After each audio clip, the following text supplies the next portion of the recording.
আচ্ছা, আজকে আমরা কথা বলব হচ্ছে আমরা আগের দিন কথা বলেছিলাম জেনারেশন অফ ইলেকট্রিক্যাল এনার্জি নিয়ে।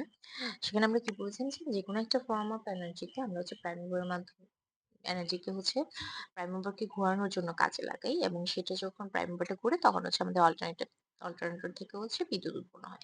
এখন এই যে প্রাইম মুভারটা ঘোরাবে সেটা আমরা যেকোনো এনার্জি থেকে হচ্ছে কনভার্ট করতে পারি। এখন কোন এনার্জি থেকে হচ্ছে আমরা সেই জিনিসটা কনভার্ট করব সেই জিনিসটা হচ্ছে আমরা এখন দেখব। তো সেটা বিভিন্ন রকম জিনিস হতে পারে।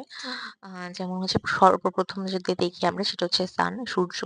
তো সূর্য হচ্ছে আমাদের প্রত্যেকটা এই পৃথিবীর আ প্রত্যেকটা জিনিসের প্রাইমারি সোর্স হচ্ছে কিন্তু সূর্য।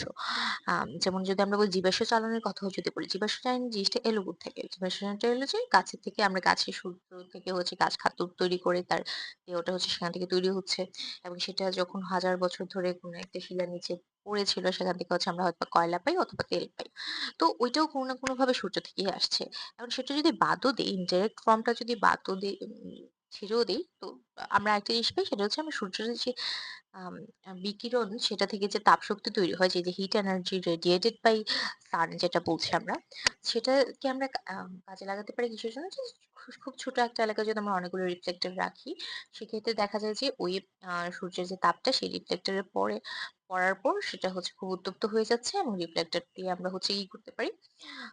আমরা সেখান থেকে হচ্ছে যেকোনো একটা পানি দিয়ে সেটা স্টিমে পরিণত করতে পারি এবং সেই স্টিমটাকে দিয়ে হচ্ছে আমরা টারবাইনের প্রাইম মুভারটা টারবাইনের যে প্রাইম ঘোরাতে পারি অলরাউন্ডার যে প্রাইম মুভার সেটা হচ্ছে ঘোরাতে পারি। তো এটা করতে পারি অথবা সরাসরি আমরা ইলেকট্রিক্যালে কনভার্ট করতে পারি সোলার প্যানেলের মাধ্যমে। যদিও সোলার প্যানেল জিনিসটা হচ্ছে আম আ এফিশিয়েন্সি আহামরি বেশি না। কিন্তু হচ্ছে আমাদের ইমার্জেন্সির ক্ষেত্রে এটি বেশ ভালো কাজে দেয় এবং এটা নিয়ে প্রচুর গবেষণা হচ্ছে। এটা একটা খুবই যদি রিনিউয়েবল এনার্জি দেখি সেক্ষেত্রে সোলার এনার্জি বেশ উপরের দিকেই থাকবে। আরেকটা হচ্ছে উইন্ড। উইন্ডও একটা রিনিউয়েবল এনার্জি।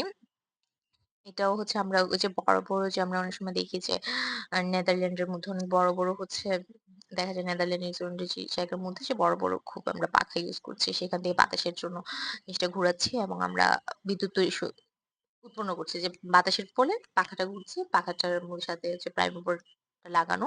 তো প্রাইম মুভার ঘুরছে সেখান থেকে বিদ্যুৎ উৎপন্ন হচ্ছে। বাট এটা খুবই এফিশিয়েন্সি টা খুবই কম এবং এটার যে ড্রব্যাক গুলো, এই যে ড্রব্যাক গুলো লেখা আছে, ড্রব্যাক গুলো কি? Variable output. এখানে আউটপুট গুলো খুব একটা সুবিধার না। আউটপুট গুলো দেখা যাচ্ছে কি? এই যে ভেরিয়েবল আউটপুট আর এখন ভেরিয়েবল আউটপুট কেন? কারণ বাতাস তো একই দিক থেকে একই প্রেসারে আসছে না। প্রেসারটা সবসময় সেম থাকে না। উইন্ড প্রেসারটা আলাদা হয়। তো এই উইন্ড প্রেসারটা আলাদা হওয়ার ফলে কি হয়? যে একই সময়ে আমরা নির্দিষ্ট পরিমাণ আউটপুট পাই না। কন্ট্রোল করাটা আমাদের হাতে খুব একটা থাকে না। সেম জিনিসই সূর্যের ক্ষেত্রেও হয়। সূর্যের হচ্ছে মানে প্রতিদিন কতটুকু সূর্য উঠবে না উঠবে সেটা একদম একুরেটলি হচ্ছে জাজ করা যায় না। প্রতি ঘন্টায় হচ্ছে সমপরিমাণ সূর্যের আলো আমরা পাইব না। সেক্ষেত্রে হচ্ছে জিনিসটা হচ্ছে ডিফার করে। থার্ড যে জিনিসটা সেটা হচ্ছে ওয়াটার। ওয়াটারের ক্ষেত্রে কি হয়? পানি যখন একটা নদীর মধ্যে থাকে, তখন হাজার, হাজার লিটার পানি থাকে। তাদের নিজস্ব একটা পটেনশিয়াল এনার্জি থাকে। এখন এই পটেনশিয়াল এনার্জিটা যখন উপর থেকে নিচে হচ্ছে যখন পানি পড়ছে, তো পটেনশিয়াল এনার্জি যে কি হচ্ছে? কনভার্টেড হচ্ছে কিসে? মেকানিক্যাল এনার্জিতে কনভার্ট হচ্ছে। এই যে মেকানিক্যাল এনার্জি যখন উপর থেকে যখন পানি পড়ে দেখবেন যে সেটা খুব একটা প্রেশার নিয়ে পড়ছে। এটা পটেনশিয়াল এনার্জি যেটা সেটা হচ্ছে মেকানিক্যালি কনভার্ট হচ্ছে। এই মেকানিক্যাল যখন নিচে পড়ছে তখন এখানে যদি আমরা প্রাইম মুভার রেখে দেই, টারবাইন রেখে দিই তখন হচ্ছে কি হবে? সেই জিনিসটা ঘুরবে। সেই জিনিসটা ঘোরার পরে সেম জিনিস। আমাদের কাজটাই হচ্ছে ঘোরানো। প্রাইম মুভারকে ঘোরানো। এখন কিভাবে ঘুরতে পারে সেটাই আমাদের বের করতে হবে। তো এই জিনিসটা সেম ভাবে হচ্ছে কাজে লাগে। উপর থেকে নিচে পড়বে। পটেনশিয়াল এনার্জিতে মেকানিক্যাল এনার্জিতে কনভার্ট হবে। প্রাইম মুভার ঘুরবে, কারেন্ট উৎপন্ন হবে। এখন এই জিনিসটা বাংলাদেশের জন্য খুব একটা সুখকর না। কারণ হচ্ছে প্লেসমেন্ট এর ক্ষেত্রে আমাদের এমন জায়গা নির্বাচন করতে হবে যেখানে হচ্ছে পানি খুব উপরে রিজার্ভ হয়ে আছে। তো এরকম পাহাড়ি অঞ্চলটা হচ্ছে খুব বেশি হচ্ছে আ গুরুত্ব পায় এই ক্ষেত্রে। কিন্তু বাংলাদেশ হচ্ছে খুব নিম্ন অঞ্চল, নিচু অঞ্চল। তো বাংলাদেশের ক্ষেত্রে হাইড্রো প্ল্যান্ট এর যে প্রকল্পটা করা খুবই টাফ একটা বিষয়। আ আমাদের বাংলাদেশে শুধুমাত্র একটাই হচ্ছে পানি বিদ্যুৎ কেন্দ্র রয়েছে। যেটা হচ্ছে কাপ্তাইয়ে রাঙামাটিতে। এছাড়া সরি বাংলাদেশে হচ্ছে কোনো পানি বিদ্যুৎ কেন্দ্র নেই। উম কারণ কাপ্তাই হচ্ছে কাপ্তাই রাঙামাটি হচ্ছে খুবই পাহাড়ি এলাকা। সেখানে হচ্ছে আমরা তাও বেশ পানিপথ বেশ পরিবর্তন করতে হয়েছে সেটার জন্য কয়েকবার। কিন্তু অন্যান্য অঞ্চলে সেটা আরো বেশি অসম্ভব। কারণ হচ্ছে আমাদের বাংলাদেশ কিন্তু খুবই ভাটি অঞ্চল, খুব নিম্ন অঞ্চল। সেখানে হচ্ছে আমাদের পানির মেইন যে জিনিসটা সেটা হচ্ছে উপর থেকে নিচে পড়তে হবে। তো উপরের অঞ্চল বা হচ্ছে পাহাড়ি অঞ্চল যেখানে উপরে পানি রিজার্ভ সেই জিনিসটা আমাদের দেখতে হবে।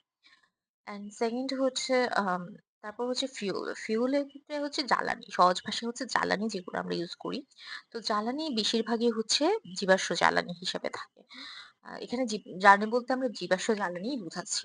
তো জীবাশ্ম জ্বালানি কি, কি হতে পারে? ওয়েল হতে পারে, কয়লা হতে পারে, কোল হতে পারে, লিকুইড ফিউল হতে পারে যেমন তেল একটা হলো।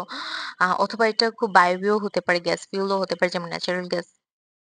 এখন এইসব জিনিস কি কাজে লাগে? এইসব জিনিস আমরা সরাসরি জ্বালাই। জ্বালানি মানে কি? জ্বালানি মানে হচ্ছে জ্বালানো। আমরা সরাসরি হচ্ছে